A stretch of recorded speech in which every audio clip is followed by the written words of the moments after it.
تملأ الآفاق عطرا ونورا يملأ الآفاق ضيا. Hadirin dan hadirat yang dirahmati Allah Subhanahu wa taala. Pertanyaan, kapan Lailatul Qadar? Kapan Lailatul Qadar? An Ubadah bin Samit radhiyallahu anhu, dari sahabat Ubadah bin Samit dalam Sahih Bukhari, beliau berkata, "Kharaja an-nabiy sallallahu alaihi wasallam liyukhbirana bi Lailatul Qadar." Nabi sallallahu alaihi wasallam pernah keluar menemui kami untuk mengabarkan kapan Lailatul Qadar. Fatalaha rajulani minal muslimin. Ternyata ada dua orang sedang saling bertengkar, saling angkat suara, bertengkar. Faqala, maka Rasulullah SAW berkata, "Kharajtu li ukhbirakum bi Lailatul Qadar." Tadi saya keluar untuk mengabarkan kepada kalian kapan Lailatul Qadar. Fatalaha fulan wa fulan. Ternyata si fulan dan si fulan bertengkar. Farufi'at, akhirnya diangkat Lailatul Qadar. Saya tidak tahu kapan. Wa asa an yakuna khairan lakum, dan semoga ini lebih baik bagi kalian. Faltamisuha fit tasi'ah was sabi'ah wal khamisah. Kata Nabi, semoga ini lebih baik bagi kalian, maka carilah Lailatul Qadar di hari ke-9 terakhir, maksudnya malam 21, dan hari ke-7 terakhir, maksudnya malam 23, ya. Dan hari ke-5 terakhir, maksudnya malam ke-25. Malam 21, malam 23, malam 25. Dalam sebagian riwayat demikian.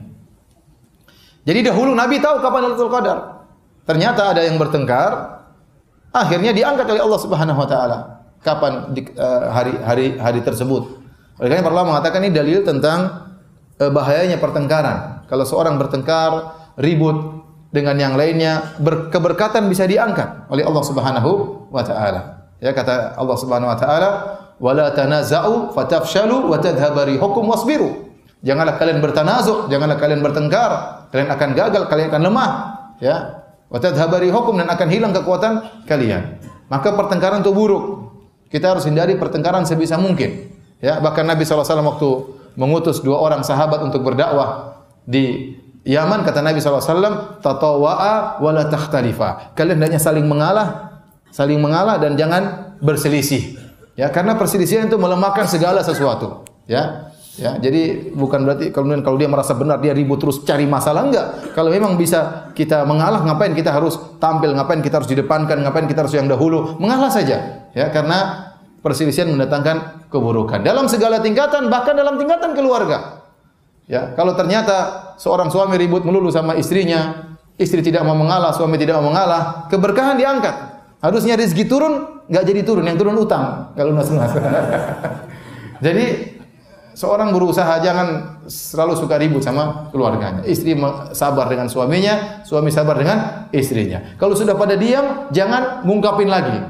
Sudah diam-diam semuanya, kamu sih tadi sudah selesai. Jangan kamu sih tadi lagi. Sudah selesai, jangan diungkap lagi. Ya, nanti menimbulkan pertengkaran lagi. Lihat, tatkala ada dua sahabat bertengkar, harusnya diketahui kapan Lailatul Qadar. Gara-gara pertengkaran mereka akhirnya diangkat oleh Allah Subhanahu wa taala. Ini musibah. Musibah bagi umat Islam. Tetapi setiap musibah ada hikmahnya. Kata Nabi SAW, "Wa asa an yakuna khairal lakum." Semoga ini lebih baik bagi kalian. Dengan tidak diketahuinya malam Lailatul Qadar. Sehingga semua orang akan beribadah 10 malam full. Seandainya kalau dikasih tahu, ternyata Lailatul Qadar cuma malam 27, malam 21, 22 semua masjid kosong. Nanti ramai cuma malam berapa? 27. Ya. Dan itu bukan kehendak syariat. Karena Ramadan yang mulia bukan cuma Lailatul Qadar saja. Semua malam apa? Mulia.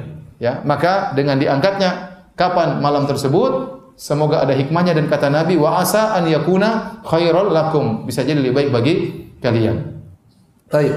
Kemudian setelah itu kata Nabi, "Faltamisuha," carilah di malam 21, malam 23, malam 25.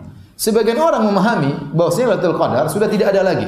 Ini disebutkan oleh para ulama, ada sekelompok manusia yang menganggap Lailatul Qadar sudah diangkat dengan berdasarkan hadis ini. Padahal maksudnya diangkat itu diangkat penentuannya kapannya, paham? Kapan pastinya?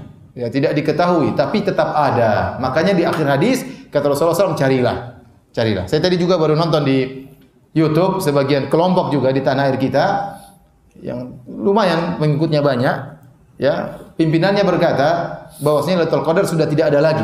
Lailatul Qadar itu maksudnya apa? Inna anzalnahu fi lailatul qadar. Kami turunkan Al-Qur'an di malam Lailatul Qadar. Al-Qur'an sudah turun, ya sudah enggak ada lagi Lailatul Qadar.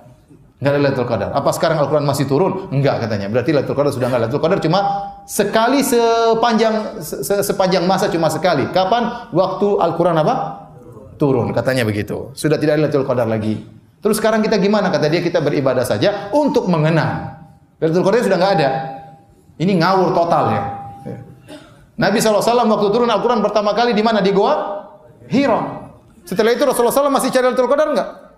Masih cari terus. Meskipun sekali turun Al-Quran turun ya pertama kali Lailatul Qadar, yaitu di malam waktu Nabi di Goa Hira. Setelah itu Nabi SAW, apakah Al-Quran turun secara bertahap setiap malam Lailatul Qadar? Jawabannya tidak. Setiap ada kejadian turun Al-Quran, setiap ada kejadian turun apa? Al-Quran. Dan Nabi seumur hidupnya selalu mencari Lailatul Qadar. Dan para sahabat setelah wafatnya Nabi juga mencari Lailatul Qadar. Kemudian datang sekarang orang bahlul bilang Lailatul Qadar sudah enggak ada. Ini bahaya, menafsirkan ayat dengan otaknya sendiri. Saya kasih lihat orang, saya kasihan lihat orang tersebut. Bahasa Arab tidak tahu. Pemimpin suatu kelompok bahasa Arab tidak tahu, kemudian baca ayat salah-salah, padahal ayatnya masyhur. Kemudian berani menafsirkan dengan demikian, menyelisih pemahaman umat Islam secara keseluruhannya. Saya ingin sebut namanya, tapi nanti kena undang-undang apa? Pencemaran. Jadi enggak usah lah. Baik, cuma saya ingatkan bahwasanya Lailatul Qadar ada. Ya, jangan dengarkan perkataan orang bahlul tersebut. Baik, hadirin dan hadirat yang dirahmati oleh Allah Subhanahu wa taala. Nah, kalau begitu kapan Lailatul Qadar? Kapan Lailatul Qadar? Maka ada dua pendapat secara umum. Pendapat pertama mengatakan Lailatul Qadar yaitu ditentukan malamnya, cuma kita enggak tahu dan tidak berubah sepanjang tahun. Kalau malam 21 ya malam 21. Kalau malam 23 ya malam 23. Kalau malam 27 ya malam 27. Setiap tahun tidak pernah berubah, cuma malam tersebut. Tidak pernah berubah. Ini pendapat pertama. Dan ini pendapat jumhur ulama Syafi'iyah disebutkan oleh Nawawi rahimahullahu taala. Dan mereka berkata, kita tidak tahu malam keberapa dan tidak pernah berubah, tetapi yang paling diharapkan adalah malam-malam ganjil. Malam 21, malam 23, malam 25, ini yang kita harapkan. Ini pendapat pertama.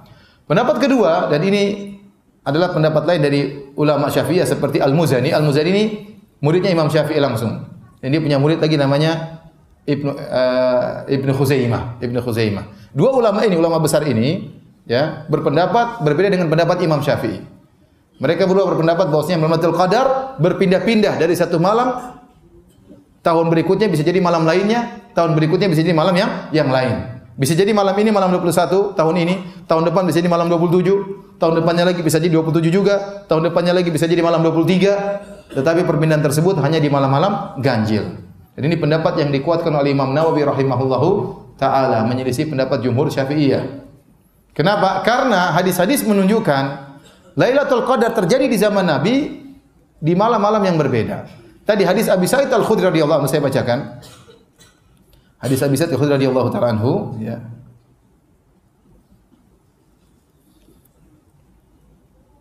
Kata Nabi sallallahu alaihi wasallam, "Wa qad uritu hadhihi lailata thumma unsituha."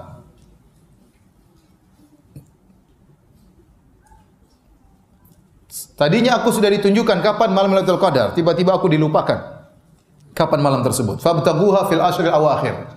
Maka carilah malam Lailatul Qadar di 10 malam terakhir. Wabtaghuha fi kulli witrin, dan carilah di setiap malam-malam ganjil. Wa qad ra'aituni asjudu fi ma'in wa tinin. Dan aku lihat dalam mimpiku di Lailatul Qadar tersebut, aku sujud di air dan tanah, yaitu becek. Aku sujud di becek. Setelah Nabi ngomong gitu, kata Abu Sa'id Al-Khudri, fastahallatis sama'u fi tilkal lailata wa amtarat. Maka malam tersebut, itu malam 21, tiba-tiba awan datang, kemudian terjadi hujan, ya. Dan malam tersebut, ya, lailata 21, yaitu malam ke-21. Fa fasurat aini Rasulullah sallallahu alaihi wasallam wa nadartu ilaihi, dan aku melihat Rasulullah sallam dan aku melihat kepadanya, insarafa minas subhi, besok paginya, itu hari ke-22, hari ke-21 setelah salat subuh, wa wajhuhu mumtali'un tinan wa ma'an. Ternyata wajahnya penuh dengan becek. Jadi Rasulullah SAW pada 21 di salat subuh, beliau sujud, ternyata sujudnya dipecek karena tadi malam turun apa? Turun hujan. Ini dalil bahwasanya malam 21 tatkala itu malam Lailatul Qadar. Dan ini juga dalil bahwasanya bisa jadi terjadi Lailatul Qadar meskipun hujan. Jangan tidur malam ganjil, hujan enak tidur. Bisa jadi itu Lailatul Qadar. Di zaman Nabi pernah terjadi Lailatul Qadar, terjadi apa? Hujan. Terjadi hujan, ya. Kemudian sebagian dari riwayat juga para sahabat bersumpah, saya pernah mendapat Lailatul Qadar bersama Nabi dan demi Allah waktu itu malam ke-27.